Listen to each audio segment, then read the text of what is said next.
අපේ ගෙදර life YouTube channel එකට අදත් ඔයාලා සියලු දෙනාම ආදරෙන් පිළිගන්නවා. අද අපි රසට තෝසෙ එකක් හදමු. මම මෙතන මුංගට කෝප්පයක් අරන් තියෙනවා. අපි දැන් ඒක ගරලා සෝදලා අරගෙන එමු. මේ තියෙන අපි සෝදාගත්ත මුංගට ටික මේකට අපි වතුර දාලා රැයක් පෙඟෙන්න තියාගන්නවා. මම මේ ටික පෙඟෙන්න දාගන්නේ රැයට. අපි දැන් පහුවෙන්ද උදේට බලමු මුංගට ටික කොහොමද කියලා. මේ පහුවෙන්ද උදේ දැන් මුංගට ටික පෙඟිලා තියෙන්නේ. මේ ටික වතුර බේරලා බ්ලෙන්ඩ් කරගමු. දැන් පොඟවගත්ත මුංගට ටික බ්ලෙන්ඩර් කප් එකට දාගමු. මෙතන මුංගට ග්‍රෑම් 200ක් තියෙනවා. ඔයාලගේ බ්ලෙන්ඩර් එකේ එකපාර කොටා ගන්න බැරි නම් මේක දෙපාරකට කොටා ගන්න. දැන් මුංගට ටික බ්ලෙන්ඩර් කප් එකට දාගත්තා. ඒකටම වතුර කෝප්ප භාගයක් දාගන්නවා. ගොඩක් වතුර වැඩි කරගන්න එපා. එහෙම වුණොත් එහෙම බැටර් එක දියාරු වැඩි වෙනවා. මුංගට එකටම සුදු කෙකුළු හාල් පිටි කෝප්ප භාගයක් දාගන්නවා. ඔයාලට මේ වෙනුවට හාල් ටිකක්ම දාගන්න පුළුවන්. ඔයාලා හාල් ගන්නවා නම් හාල් කෝප්ප භාගයක් මුංගට ටික පෙඟෙන්න දාන වෙලාවට හාල් ටිකක් පෙඟෙන්න දාගන්න. ඒකටම මෙන්න මේ වගේ ඉඟුරු කෑල්ලක් දාගන්නවා. අවු මිරිස් කරල් 2යි. කරපිංචේති 3කුත් හුරගත්ත අපි ඒකක් දාගමු. දැන් මේ ටික බ්ලෙන්ඩ් කරගන්නවා. බ්ලෙන්ඩ් කරගන්න අමාරු නම් බ්ලෙන්ඩර් එක නතර කර කලවම් කර බ්ලෙන්ඩ් කරගන්න. වතුර මදි වගේ නම් තව අපි ළඟ තියෙන වතුර වලින් ටිකක් දාගන්න. මේ තියෙන බ්ලෙන්ඩ් කරගත්ත මිශ්‍රණය මම දාගත්ත වතුර කෝප්ප භාගය විතරයි වෙන දාගන්න අවශ්‍ය උනේ නැහැ. මෙන්න මේ වගේ ක්‍රීම් එකක් වෙන්න බ්ලෙන්ඩ් කරගන්න. කැලි පොඩ්ඩක්වත් නැති වෙන්න ඕනේ. ඒ ටික දැන් මේ බෝල් එකට දාගන්නවා.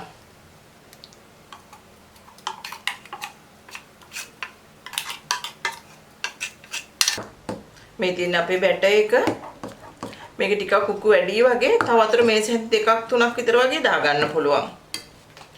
ඒකටම ලුණු තේ හැන්දක් දාගන්නවා. ග්‍රයින්ඩර් ජාර් එකේ ඉතුරු වෙච්ච ටිකට වතුර මේස හැඳි 3ක් දාගත්තා. ඒ ටිකත් කවලම් කරලා මිශ්‍රණයට දාගන්නවා. ඒ ටික දාලා කලවම් කරගමු. මේ තෝස් එක හදාගන්න එච්චර අමාරු නෑ. මුංගට ටික පෙඟෙන දාලා තියාගන්න එක තමයි තියෙන්නේ. ඔයාලා හාල් දා ගන්නවා නම් හාලුත් මුංගට පෙඟෙන්න දාන වෙලාවටම පෙඟෙන්න දාගන්න. මේ වෙලාවේ බලන්න රස අනුව ලුණු කොහොමද කියලා. ඔයාලා ලුණු මදි වගේ නම් තව ටිකක් ලුණු දාගන්න. අපි දැන් තෝස් එක හදාගමු. පෑන් එක රත් වෙලා තියෙන්නේ තෙල් ටිකක් ගා ගන්නවා. දැන් බැටර් එක කලවම් කරලා දාගමු.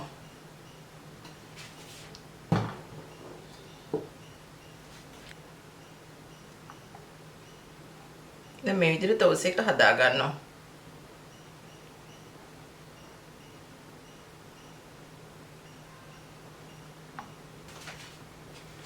දැන් මේක වහලා හැදෙන්න ආරිමු. දැන් තෝස් එක හැදෙනවා. ඒක උඩින් මේ විදිහට තෙල් ටිකක් දා ගන්නවා. ඔයාලට තෙල් දා ගන්න පුළුවන්, ගී දා ගන්න පුළුවන්. මම තෝස් එක උඩින් මේ වගේ බටර් කෑල්ලක් දා ගන්නවා. ඔයාලට මේ කැමති විදිහකට හදා ගන්න පුළුවන්. මුකුත්ම දාන්න නැතුව මේ විදිහටම හදා ගන්නත් පුළුවන්. දැන් මම මේක උඩින් ලුණු ටිකක් දා ගන්නවා. ඕ මිරිස් ටිකකුත් දා ගන්නවා. කැලි මිරිස් ටිකකුත් දාගමු. දාලා මේ විදිහට කලවම් කර ගන්නවා. ඒකටම බිත්තරයක් දා ගන්නවා. බිත්තරේ උඩින් ලුණු කුඩු චූට්ටක් දාගමු.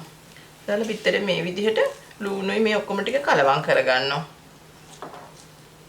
ඔයාලට මේ මුංගට තෝස් එකට මේ බිත්තර දාගන්න අවශ්‍ය නැහැ. පොල් චට්නි එකක් එක්ක වුණත් මේක කෑමට ගන්න පුළුවන්.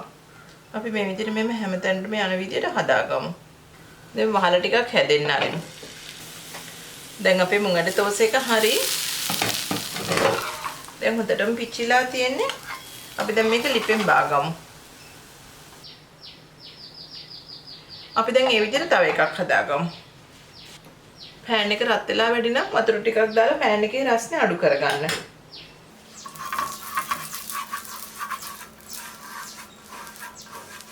දැන් බැටර් එක දාලා තෝස් එක හදාගමු. මේ විදිහට මැද්දේ ඉඳන් එළියට කරකව ගන්නවා. දැන් තෝස් එක හැදීගෙන එන්නේ අපි ඒක උඩින් තෙල් ටිකක් ගා ගන්නවා. දැන් ලුණු කෑලි ටිකක් තියාගමු.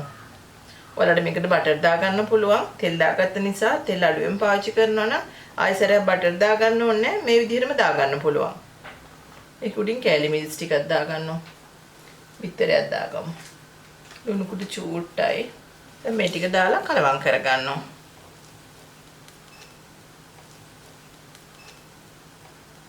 බිත්තර කන්න අකමැති නම් බිත්තර දාගන්න එපා. ලුණු මිරිස් ඒ වගේ තක්කලි ඔය කැමති දේවල් දාගන්න පුළුවන්.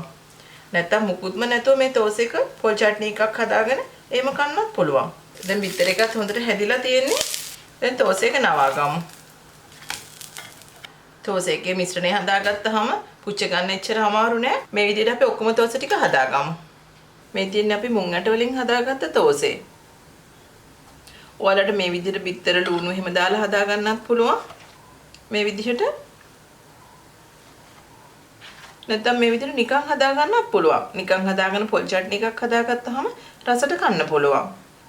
එහෙනම් ඔයාලත් මේ විදිහට මුං ඇට වලින් තෝසෙ හදලා හැමෝමත් එක්ක රස බලන්න. අපි ආයෙත් අලුත් වීඩියෝ එකකින් හමු වෙමු.